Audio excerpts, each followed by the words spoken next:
এই মুহূর্তে চায়ের আড্ডায়, চা চক্রে আমরা চলে এসেছি হাওড়া উত্তরে বা উত্তর হাওড়া বিধানসভা কেন্দ্রে। আর এই মুহূর্তে যারা রয়েছেন আমার সঙ্গে উত্তর হাওড়ার প্রবীণ নাগরিক, এবং তারা রোজ এখানে বসে আড্ডা দেন, চা খান। তো আমরা চা চক্রে আড্ডা দিতে দিতে জানবো সামনে যেহেতু ভোট, কি চাইছেন তারা, কি পেলেন কি পেলেন না, কি পেলেন কি চাইছেন। চাওয়ার তো অনেক কিছুই ছিল, অনেক কিছুই আশা করেছিলাম, কিন্তু একটু হতাশ হয়েছি। আর কি বলবো, দেখি আগামী দিনে অন্য কোনো যদি সরকার চেঞ্জ হয় তাদের প্রতিশ্রুতি অনুযায়ী, জানি যদিও প্রতিশ্রুতি সব মিথ্যে হয়।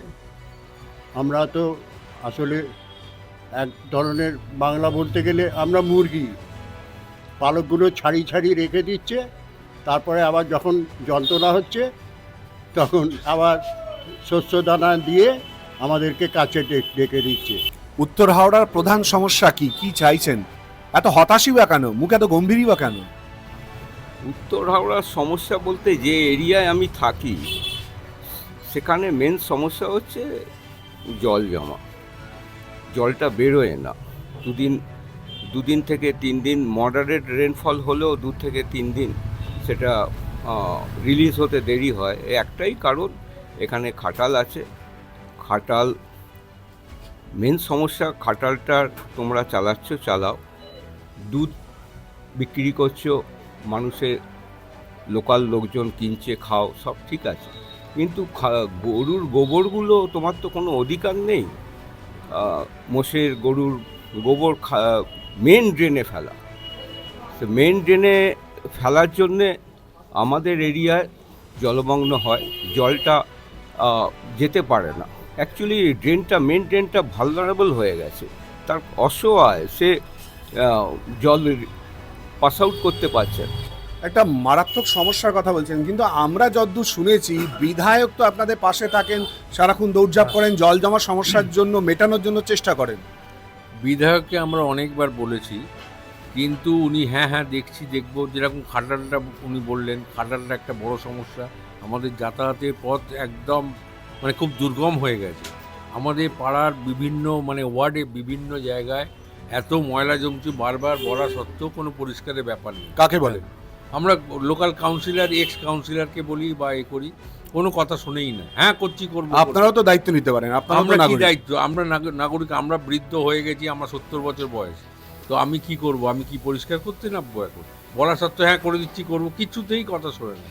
আর সমস্ত আবর্জনা গিয়ে রাস্তায় পড়ে আছে সারাদিন ধরে, তারপর জল জমলে তো কথাই নেই। আর কি বলবো, উত্তর হাওড়ার অবস্থা খুবই খারাপ। কিন্তু না, সাধারণ মানুষের তো বক্তব্য তারা ঠিক আছেন। একটু আসবেন প্লিজ কাছে। আমার বক্তব্য যে যত দোকান আছে তাদের সব সাইনবোর্ড কেন বাংলায় লেখা হয় না, সবই কিন্তু ইংরেজিতে লেখা। তাতে উত্তর হাওড়ার সঙ্গে কি সম্পর্ক? উত্তর হাওড়ার সঙ্গে কোনো সম্পর্ক না। আমি এটা এমনি সব জায়গাতেই কি সমস্যা, কি পেলেন কি পেলেন? এই আপাতত রাস্তাগুলো একটু রিপেয়ার হয়েছে, নাহলে যেরকম অবস্থা ওই রকম জল জমে। আর প্রতি বর্ষাতে জল জমে, হ্যাঁ। আর জল বেরোনো 3-4 দিন এখন আটকে রইলো, তারপর সেই আস্তে আস্তে কোনো রকমে পরিষ্কার হয়। এই পাম্পিং স্টেশন তো হয়েছে, পাম্পিং স্টেশন হলেও সেটা এখনো কার্যকর হয়নি। যেটা আমার আগে শ্যামলদা বললেন যে নিকাশি ব্যবস্থা ঠিকমতো না হওয়ার জন্য ভীষণ পরিবেশ দূষণ হচ্ছে, যার জন্য মানুষ আরও রোগগ্রস্ত হয়ে পড়ছে। সেইটা আগে করা উচিত। অন্তত নিকাশি ব্যবস্থাটা, অন্তত হাওড়া পৌরসভায় বেশ কয়েক বছরও নির্বাচন হয়নি, যার জন্য এখানে পরিষেবা ঠিক মতন হচ্ছে না। সেই নিকাশি ব্যবস্থাটা আগে দেখা উচিত হাওড়া অঞ্চলে, বিশেষ করে উত্তর হাওড়ার ক্ষেত্রে। আমরা কথা বলছিলাম এই মুহূর্তে যারা চা খাচ্ছিলেন, চা খেতে খেতে আড্ডা দিচ্ছিলেন, এই মুহূর্তে নয় বলা ভালো, রোজ সকালে এখানে বসে যারা এই চায়ের দোকানে আড্ডা দেন তাদের সঙ্গে গল্প করতে করতে, এবং তারা যে উত্তর হাওড়ার প্রবীণ নাগরিক, কথা থেকেই পরিষ্কার হয়ে গেল মূল সমস্যার জায়গাটা। তারা বারবার করে যেটা বলছেন, উত্তর হাওড়ার ক্ষেত্রে জল জমার সমস্যা বা নিকাশির সমস্যা। যদিও তার সঙ্গে পাম্পিং স্টেশনের কথা বলা হয়েছে, কিন্তু এই সমস্যার সমাধান কবে, কত দ্রুত হয় সেদিকে অবশ্যই নজর থাকবে। চা চক্রে আপনাদের সবাইকে ধন্যবাদ আমাদের সঙ্গে এই আলোচনায় অংশগ্রহণ করার জন্য। ক্যামেরায় রিক্তম মুখোপাধ্যায়ের সঙ্গে শিলাদিত্য কর। এই সময় লাইভ উত্তর হাওড়া।